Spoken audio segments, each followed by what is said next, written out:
Bonjour futurs enseignants, enseignantes en enseignement au secondaire. Aujourd'hui, je vais faire une présentation du programme de formation de l'école québécoise, PFEQ.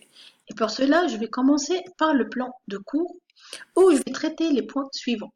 La triple mission de l'école, ensuite les visées et les orientations du programme, après un programme par compétence par opposition à un programme par objectif, les domaines généraux de formation, ensuite les compétences transversales, le domaine d'apprentissage et discipline, la notion de compétence disciplinaire, on va voir comment ça fonctionne, puis l'interdisciplinarité, et je vais finir par une brève conclusion.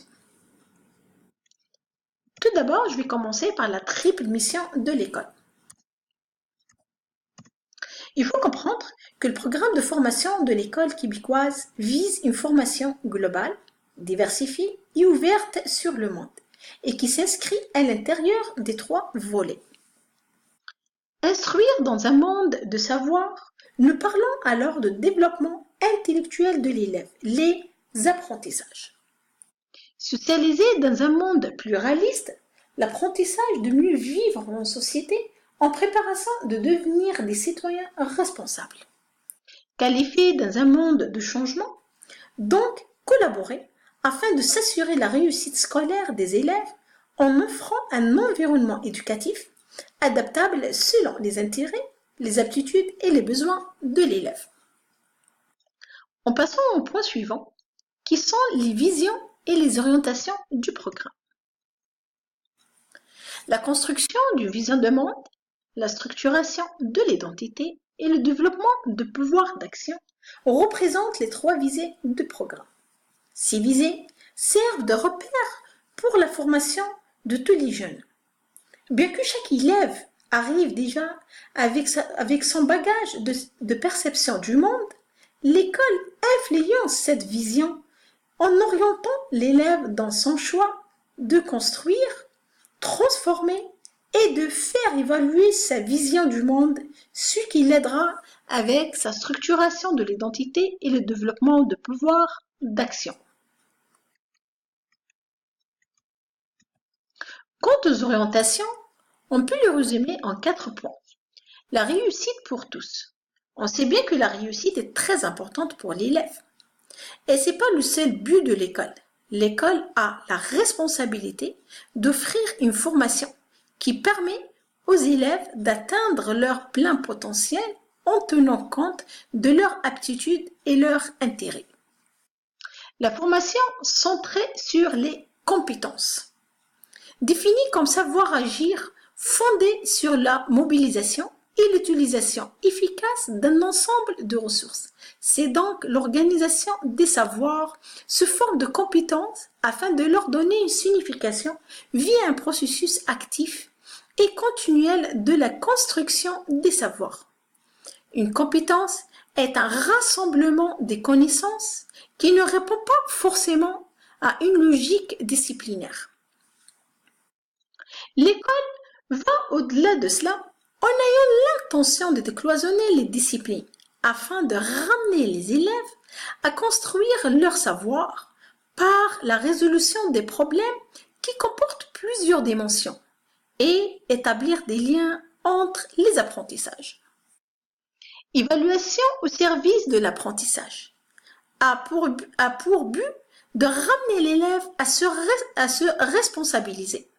Et à l'aide des outils pédagogiques, l'enseignant évaluera les démarches de l'apprentissage, le développement de compétences et l'acquisition des connaissances. En passant au point suivant, le programme par compétences versus le programme par objectif. Le programme axé sur l'objectif, le focus est l'importance de savoir-faire et de savoir-être, le contenu est disciplinaire, l'aspect est cognitif, l'évaluation est basée sur l'apprentissage, l'approche éclatée du savoir et l'apprentissage. Versus le programme par compétence, le focus est l'importance de savoir agir, le contenu est interdisciplinaire, l'importance est basée sur les compétences, l'aspect est vraiment affectif et la formation de la pensée et le développement de l'autonomie. Maintenant, on va voir domaines généraux de formation.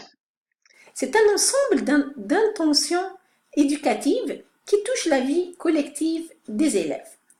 Peu importe la discipline d'enseignement, l'enseignant, à l'aide des outils d'apprentissage, est appelé à se servir de ces domaines généraux que nous retrouverons dans les champs suivants.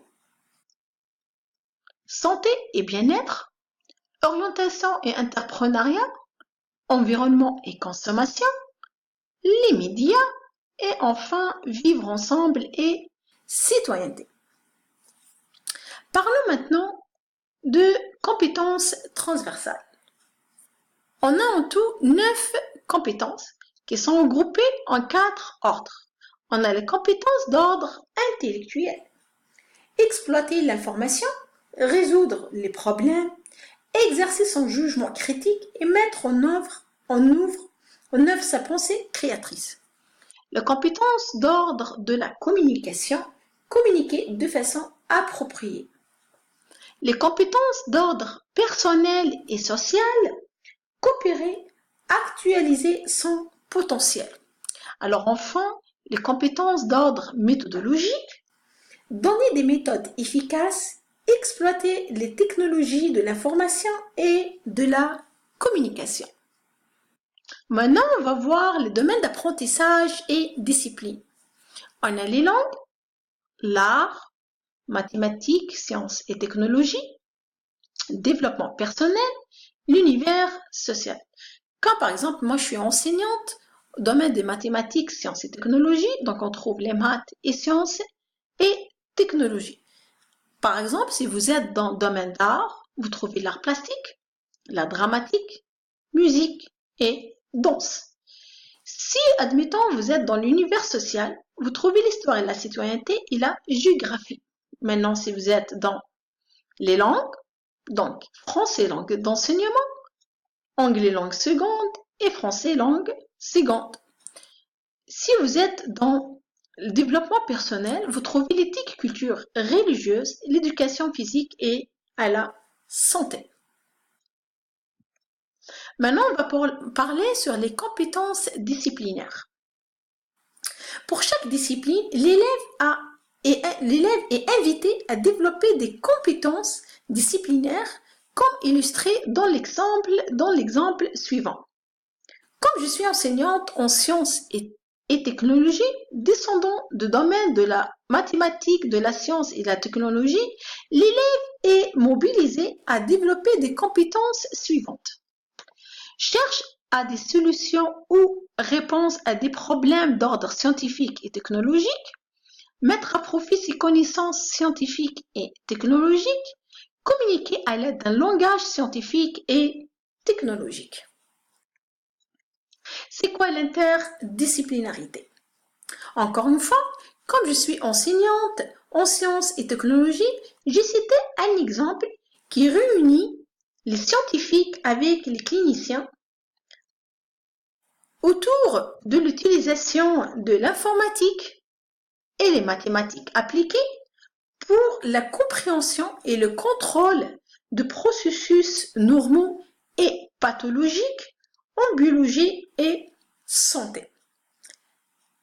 Son activité pluridisciplinaire contribue tant à la connaissance de base dans le domaine qu'au développement du système pour l'aide au diagnostic et la thérapie.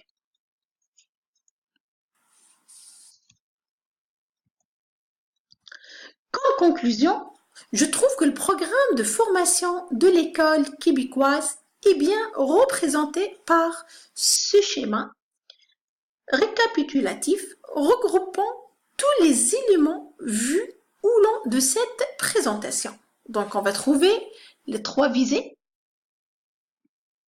les 5 domaines généraux, les 9 compétences transversales, les 5 domaines d'apprentissage et les 19 programmes disciplinaires qui constituent le profil de la formation de l'élève dans une école québécoise.